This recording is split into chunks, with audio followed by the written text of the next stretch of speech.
Firefighting runs in my blood. My grandfather and father were both firefighters, and our family has a unique collection to prove it. We own several restored antique fire trucks. When my grandfather bought some old trucks from the fire company where our family used to volunteer, the only problem was storage. His townhouse backyard couldn't fit them properly, and he didn't have space for a proper building. When my dad bought a few acres of undeveloped land, it seemed like the perfect solution. We'd build a barn for the trucks and a house for ourselves. The property was right next to a new neighborhood, and all we needed was to get it rezoned from farmland to residential. That's when we met the neighbor I'll call Karen. During the rezoning hearing, she showed up with a bunch of other neighbors throwing out the most ridiculous objections. Karen stood up and declared that the land should be preserved for horses to run free. I quietly asked my dad if anyone even owned horses around here, to which he replied that there weren't any within miles, and the property was too small for horses anyway. Despite their protests, we got the rezoning approved after 2 weeks of nonsense. As soon as we started clearing the land, we moved the fire trucks onto the property. My dad, being a firefighter himself, decided to burn the cleared trees in a controlled burn. He called the fire department first to get approval. That's when Karen made her first move. She came marching onto our property, phone in hand, screaming her head off. She threatened to call the fire department, claiming what we were doing was illegal. My dad tried to explain that he was with the fire department himself and pointed out that we had 2 fire trucks right there just in case. Karen wouldn't listen and kept insisting she would call them anyway. My dad just sighed and called the fire department himself. He asked if anyone had reported a fire at his property that day. When they confirmed that no fires had been reported at all, he turned to Karen and called her out for lying, telling her to go back to her house and stop bothering us.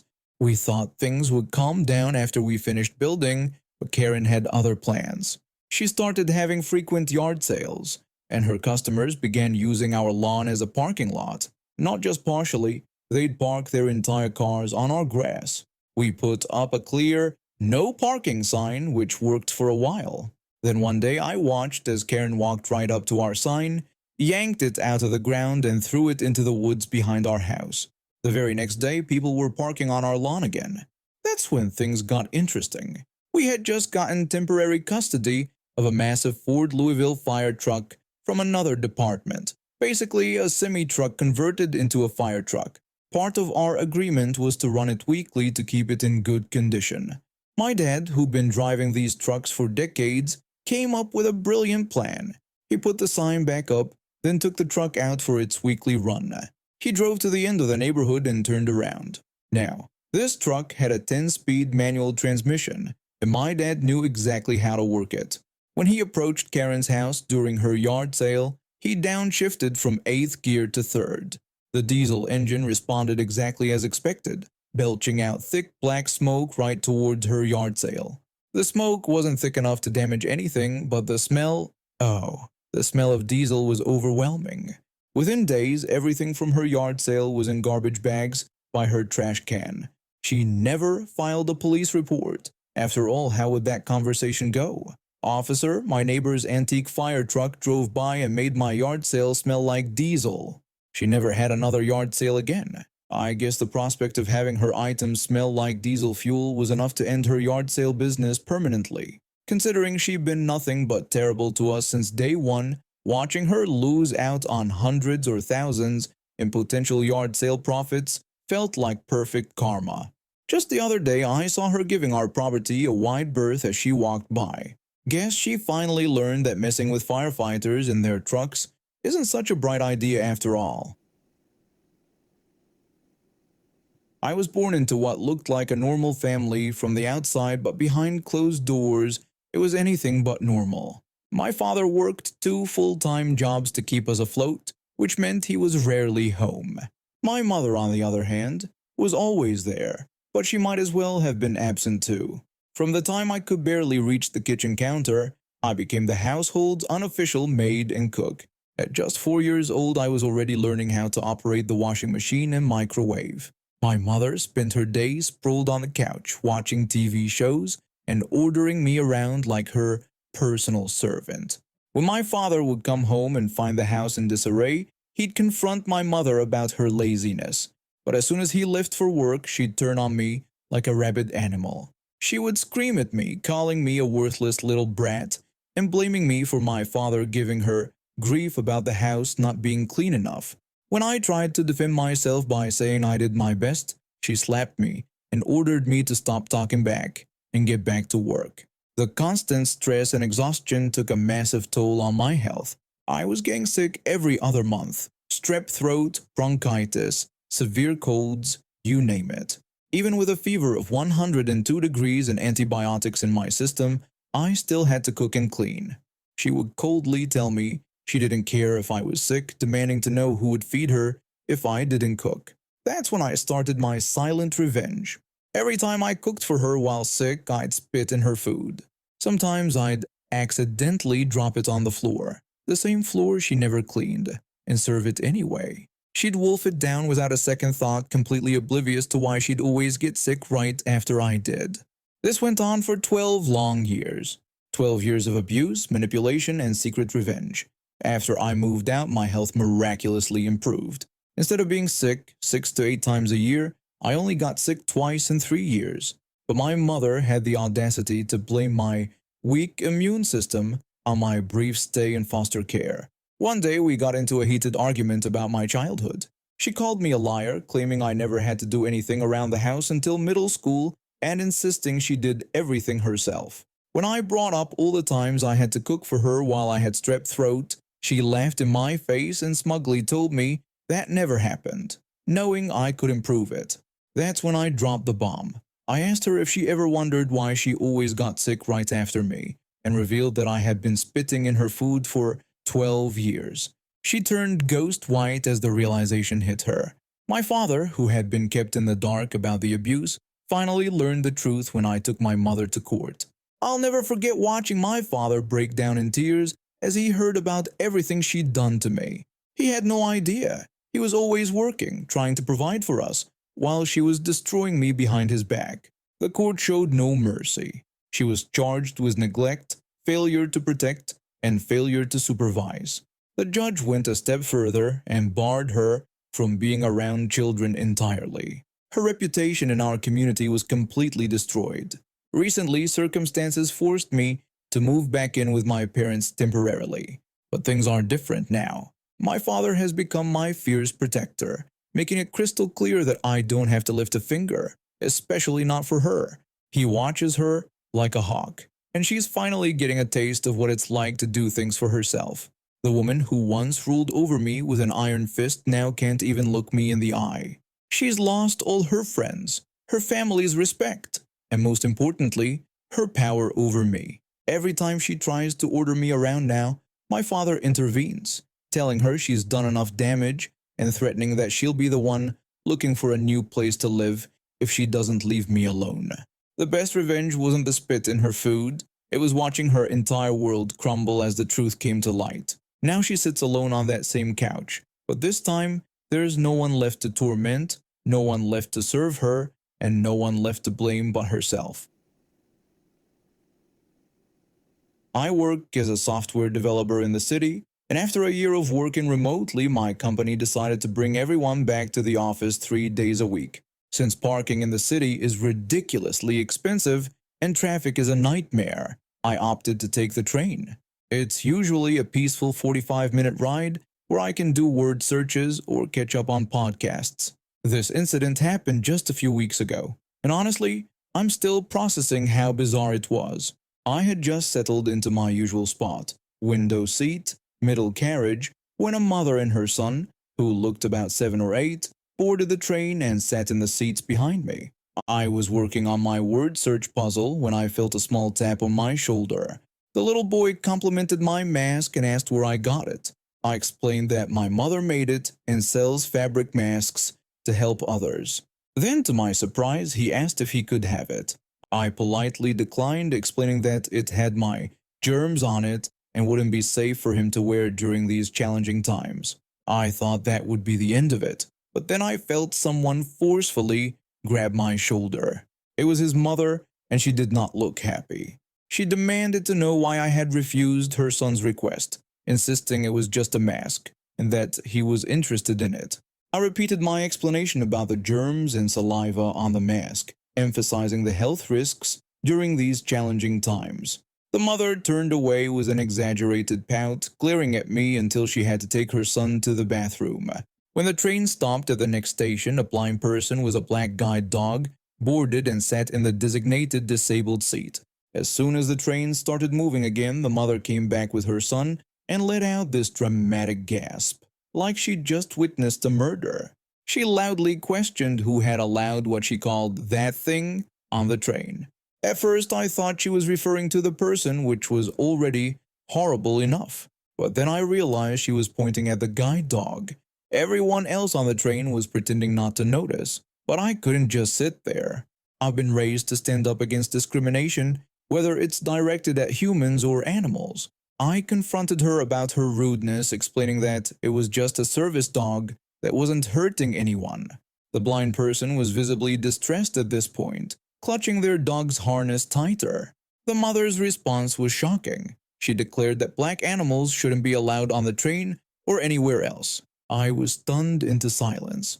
Thankfully, it was her stop and she left the train while shooting me one last angry glare. 2 weeks later, I encountered her again. As soon as she spotted me, she started causing a scene, accusing me of stalking her and demanding to know why I was following her. I ignored her and found a seat far away from her. When we approached the city, the train made its usual stop to wait for another train to cross. That's when she completely lost it. She walked up to the emergency help button and pressed it. The operator's voice crackled through the speaker, and what happened next was surreal. The mother started ranting about the train stopping, complaining that her son had an appointment in an hour. She demanded they move the train immediately and insisted on speaking to a manager. The operator's response was perfect. They calmly explained that this was a scheduled stop for track crossing and told her that pressing the emergency button without cause was an offense carrying a $500 fine. They also said that police officers would meet her at the next station to issue the citation. Her face went pale. She tried to protest, but when we pulled into the next station, 2 transit officers were waiting on the platform. They escorted her and her son off the train while she attempted to blame me, claiming I had somehow made her press the button. As the train pulled away, I caught a glimpse of her being issued the citation. The other passengers and I shared knowing looks. I haven't seen her since, and I hope I never do again, but at least she learned that emergency buttons aren't toys for entitled people to play with. I have a condition called fibromyalgia that causes chronic pain throughout my body. Most days are manageable with medication, but standing for long periods can be absolute torture. Normally I work from home, but yesterday I had an important client meeting downtown. My car's been in the shop for repairs, so I had to take the bus. I made sure to leave extra early because I knew the morning rush hour would be crazy, and I needed to secure a seat for the 40-minute ride. I managed to get on the bus and found a seat near the middle. The bus was filling up fast, and within 2 stops, people were standing in the aisle. That's when she got on. Let's just call her Karen, because that's exactly who she was. I could tell trouble was brewing the moment she stepped on. She was wearing expensive-looking clothes and carrying a fancy bag, scanning the bus like she owned it. The moment she spotted me, she made a beeline straight for my seat. She demanded my seat immediately. When I apologized and explained I needed to remain seated, she complained about walking all morning in her heels and having 20 more minutes to go. She looked me up and down, declaring that I looked young and healthy enough to stand. I tried to be understanding about her fatigue but explained that I had a medical condition that made it difficult for me to stand for long periods. She scoffed at this, saying I didn't look sick and accused me of being selfish. When I mentioned my fibromyalgia and tried to explain about the chronic pain, she cut me off mid-sentence. She declared that fibromyalgia wasn't even a real condition and accused me of making excuses. She then went on a rant about how, in her day, young people had respect for their elders. By this point, several passengers were watching the exchange. Karen was getting louder and more aggressive, leaning into my personal space. I tried one last time to explain my situation politely, stating I wouldn't give up my seat. This really set her off. She started shouting about how outrageous this was and demanded to speak to the bus driver, claiming discrimination against senior citizens. That's when other passengers started getting involved. An elderly gentleman standing nearby jumped to my defense. He told Karen to leave me alone, pointing out that he was older than her and standing just fine. He suggested she call a taxi if she couldn't handle public transportation. Karen snapped back at him, telling him to mind his own business and that this didn't concern him. A woman standing near the front joined in, pointing out that it had become everyone's business because Karen was disrupting the entire commute. She reminded Karen that I had already explained my medical condition and told her to back off. Karen, feeling cornered, pulled out her phone and threatened to record everyone, claiming she would make the video go viral and we'd all be sorry. The bus driver's voice came through the intercom asking if there was a problem and if they needed to pull over. While several passengers called back that everything was fine and Karen was being ridiculous, Karen shouted over them about how I wouldn't give up my seat to a senior citizen. The bus driver pulled over at the next stop and walked back to where we were. By this point, I was feeling anxious and embarrassed about causing a scene, even though I knew I wasn't in the wrong. The driver explained that they'd heard the whole exchange through the cameras and clarified the policy. Priority seating was at the front for elderly and disabled passengers. Those seats were currently occupied by other elderly passengers, and nobody else was required to give up their seat, especially with a medical condition. They gave Karen 3 options: wait quietly for a seat, wait for the next bus, or find different transportation.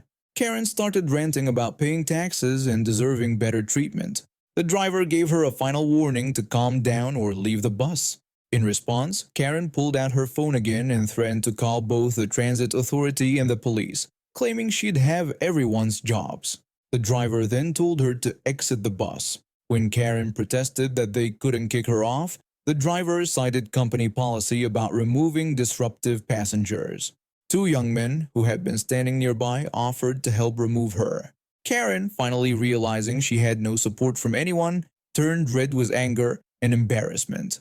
As she stomped toward the exit, she made one final threat about how we'd all be hearing from her lawyer. As she stepped off, several passengers started clapping. The bus driver waited until she was well away from the bus before closing the doors and pulling back into traffic. A minute later, a young woman offered me a tissue, and I realized I had been crying from the stress of the confrontation. The standing woman from earlier comforted me, assuring me that everyone had witnessed what happened and would back me up if Karen tried anything. The rest of my ride was peaceful, and several passengers chatted with me, sharing their own entitled people encounters to help me feel better. Later that day, I discovered someone had posted a video of the incident online. The comments were overwhelmingly supportive, and apparently, Karen had become a local meme in our city's transit community. A week later, I saw a notice on our city's transit authority website about new training programs for dealing with disruptive passengers, along with a reminder about respecting invisible disabilities. I can't help but wonder if my caring contributed to that policy update.